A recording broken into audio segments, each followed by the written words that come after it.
Quaremeas, Ugley, 22 de febrero de 1946. El significado psicológico del pie. En una ocasión el señor Ouspensky dijo que tenía cuero para vender a aquellos que deseaban confeccionarse zapatos. Hay dos clases de calzado. El primer calzado nos lo hace la vida en nosotros. Aprendemos a comportarnos de determinada manera, a pensar que algunas personas tienen razón y que otras no la tienen, nos empapamos de actitudes inculcadas por la imitación según nuestra posición social, y todo lo demás. Algunos de esos zapatos se deben al padre y otros a la madre. Cuando se ve a una persona que anda con los zapatos de su padre, o quizá con los de su madre, se comprende que dicha persona aún no despertó. Todo ello se refiere a los pies, y esta noche, tenemos que reflexionar sobre el significado esotérico de los pies. Los zapatos de vida se gastan a veces, y por otra parte a veces son permanentes. Una persona que nunca cuestionó sus actitudes de vida, sus amortiguadores, sus prejuicios adquiridos, llegará quizás a zapatos permanentes, hechos por la acción que ejerce la vida sobre ella. Al mismo tiempo, cabe la posibilidad de que una persona llegue a un punto en que sus zapatos se gasten. Ahora bien, los zapatos son los que nos permiten andar sobre la tierra. Hablando esotéricamente, nuestros pies están en el lugar en que nos ponemos en contacto con la vida externa y los zapatos que cubren nuestros pies representan las actitudes, prejuicios y opiniones con los cuales hacemos frente a la vida. Cuando el trabajo dice que vende cuero para hacer zapatos, significa por supuesto, fabricar nuevos zapatos con los cuales podremos andar por la vida de una manera diferente.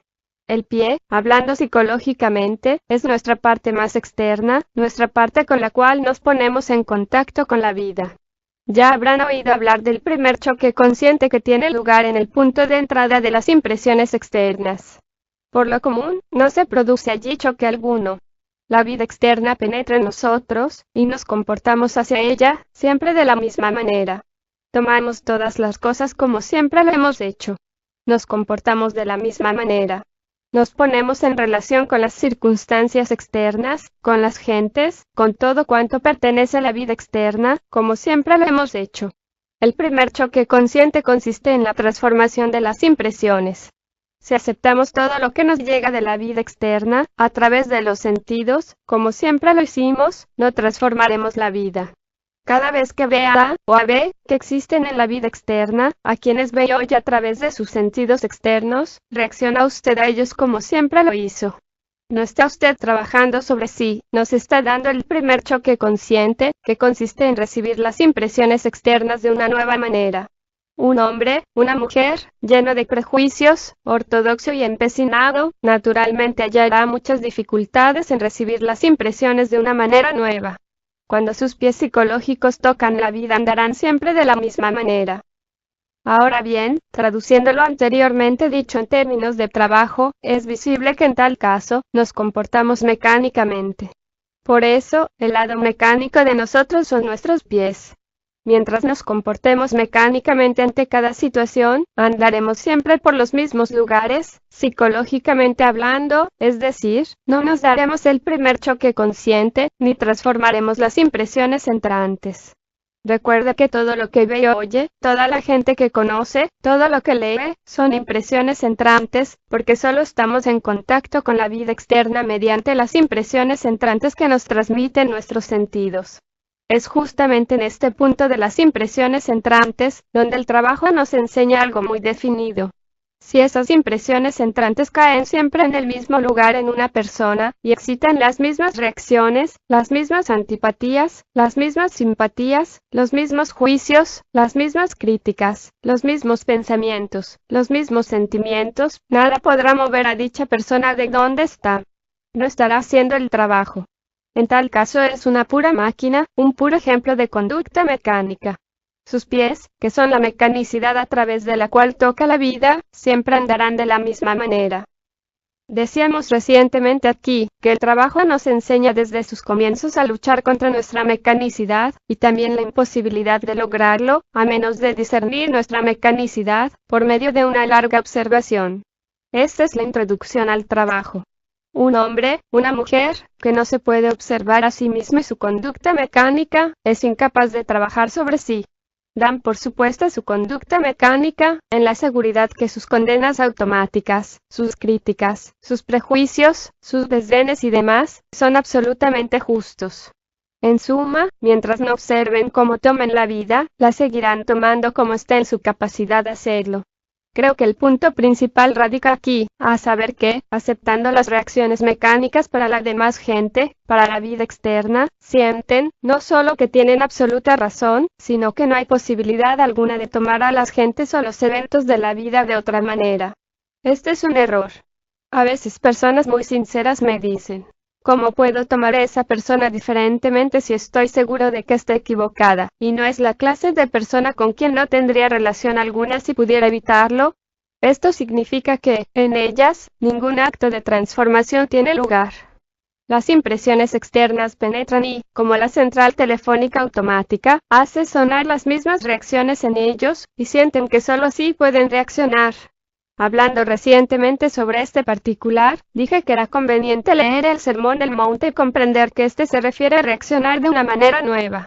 Reaccionar como un fariseo es una cosa, un fariseo significa una persona que reacciona de una manera fija y parcial, pero el Sermón del Monte no tiene nada que ver con el elogio de los fariseos en nosotros. Tiene que ver con la destrucción del fariseo, con tomar las cosas de una manera por completo diferente.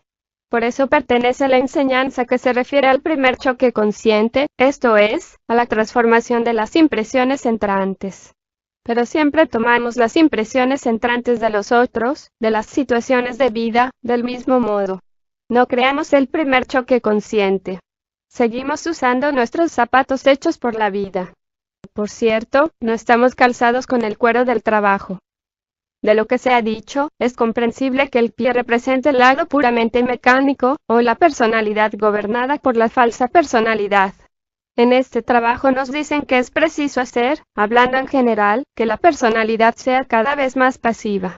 Esto es cambiar nuestra reacción mecánica. La personalidad es en nosotros algo adquirido, principalmente, por medio de la imitación. Se tiene una personalidad madre, una personalidad padre, una personalidad mezclada, una personalidad escuela, una personalidad colegio, y así sucesivamente. Mientras esa personalidad, por más que sea adquirida, es activa en usted, siempre tomará cada persona en el mundo externo, todo lo que se dice, todo lo que lee, todo lo que ve, exactamente de la misma manera, como siempre lo hizo, y sentirá que tiene razón en tomar las cosas de esta manera. ¿Por qué? Porque nunca dudó de su personalidad, nunca observó en usted esa cosa llamada personalidad, sino que la aceptó como una verdad. Se mantiene sobre su personalidad, del mismo modo que se mantiene sobre sus pies, porque, psicológicamente, su psicología más arraigada y habitual, son sus pies. El hombre psicológico, la mujer psicológica, descansan en los pies de los yoes más mecánicos de las partes motoras de los centros. Es la base de sus reacciones, la fuente de su modo de comportarse.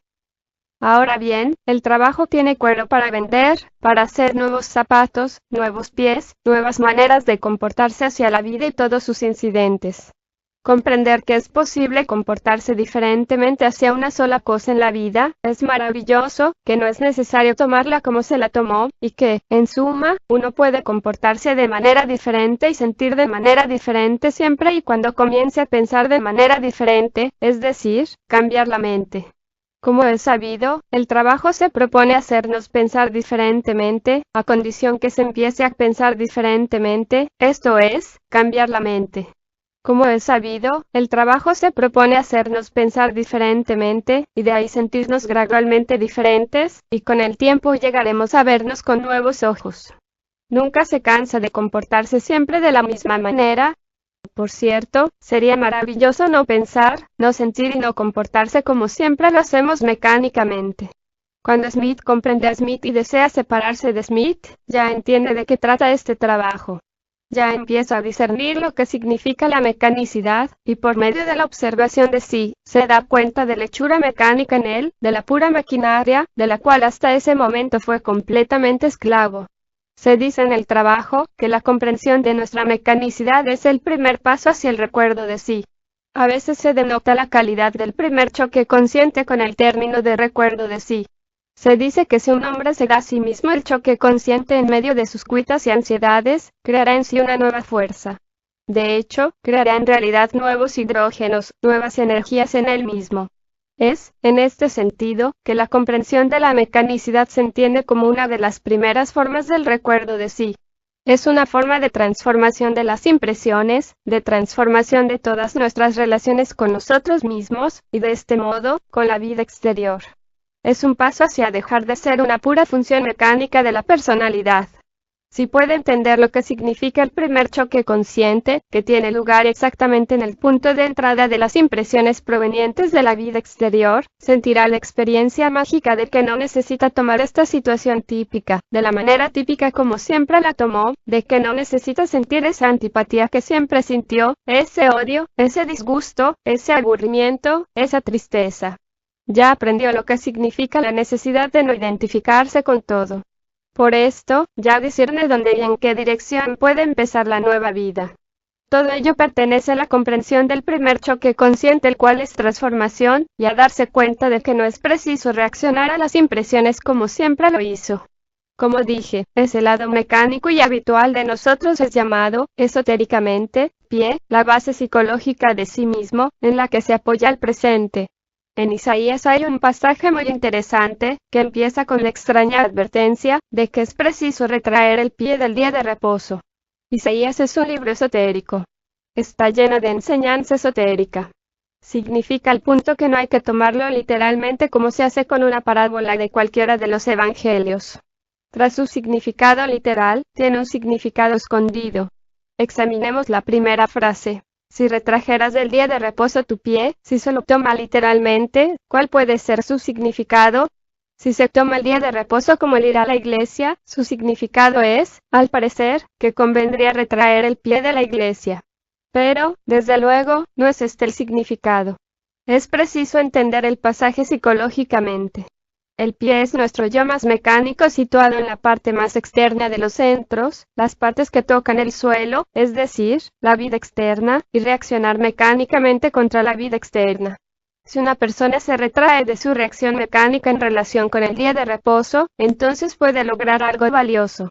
Citemos el pasaje entero. Si retrajeras del día de reposo tu pie, de hacer tu voluntad en mi día santo, y lo llamares delicia, santo, glorioso de Jehová.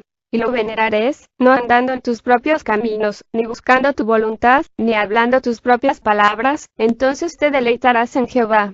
Y yo te haré subir sobre las alturas de la tierra, y te daré a comer la heredad de Jacob tu padre, porque la boca de Jehová lo ha hablado.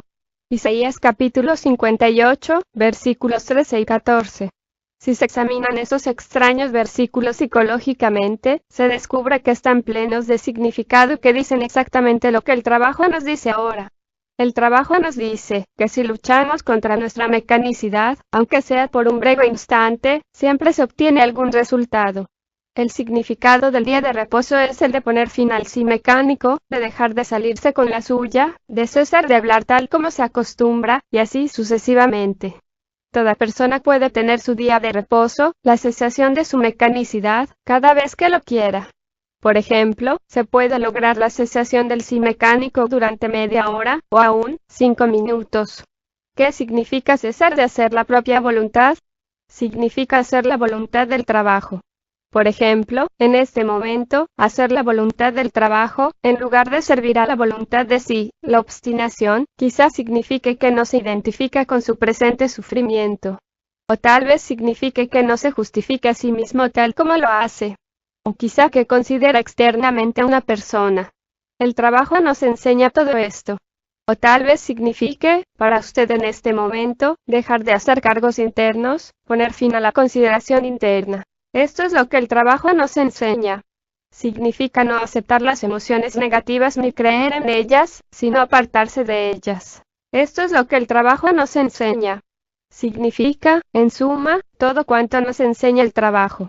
Y cuando tratamos de hacerlo por un breve momento, logramos nuestro día de reposo, nuestra cesación de nosotros mismos. Así retraemos nuestro pie.